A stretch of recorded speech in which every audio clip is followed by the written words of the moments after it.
السلام علیکم بچیا، آپ کا غیبت کے بارے میں کیا خیال ہے؟ اللہ بچائے، خدا کا عذاب ہے. سیدھی سیدھی بات ہے کہ اگر فرض کرو ہمیں کوئی انسان برا بھی لگا ہے، فرض کر لو، اول تو اللہ کا شکر ہے مجھے بہت کم برے لگتے، اور اگر لگتے میں منہ پر کہہ دیتی ہوں کہ ہمیشہ یہ بدل گا، میں کہہ دیتی ہوں.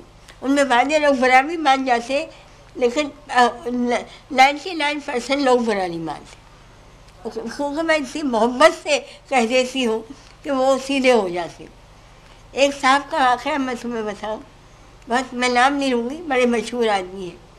وہ جب آتے تھے، میری امی زندہ تھیں، اور وہ آ کے اپنی بیوی کی برائی شروع کر دیتے تھے. امی نے ایک دن جب پہلی دفعہ امی نے ان کو سنا تو امی نے مجھ سے کہا سریا مجھے شک ہو گیا ہے. میں نے کہا کیا؟ کہنے لگے صاحب جو آتے ہیں یہ کہیں تم سے شادی کرنے کے چکر میں تو نہیں، یہ مت سیکھنا، یہ بٹھا دینا. میں نے کہا ہے یہ آپ کو کیسے خیال آیا؟ کہ نہیں کہ مجھے کیونکہ یہ اپنی بیوی کی برائیاں کرتے ہیں.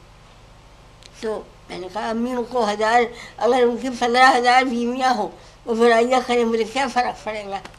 میں نے کہا ہاں مجھے معلوم ہے، مگر میں ان کو کہوں گی کہ یہ ہمارے گھر آ کے اپنی بیوی کی برائیاں نہ کریں. میں نے کہا کہہ دیجیے گا. خیر وہ دوسرے دن پھر آ کے بیٹھ گئے، اور پھر وہی شروع ہوا. اور امی سے کہنے لگے آپ مجھے دعا بتائیے کہ میں اپنی بیوی کو کیسے ٹھیک کروں. امی نے کہا میاں تمہاری بیوی بہت اچھی ہے، تم میں غیبت کی خرابی ہے، تم غیبت کرنا بند کر دو.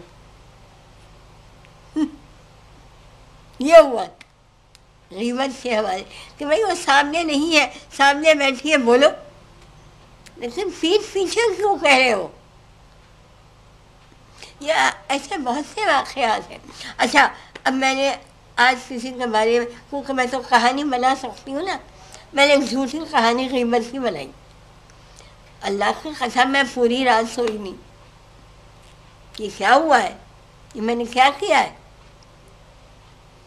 کیونکہ لکھنے والی ہوں نا، تو وہ غیبت کی ہم لوگ کوئی بات کر رہے تھے، میں نے کہانی بنائی غیبت پہ، بڑی عبرتناک.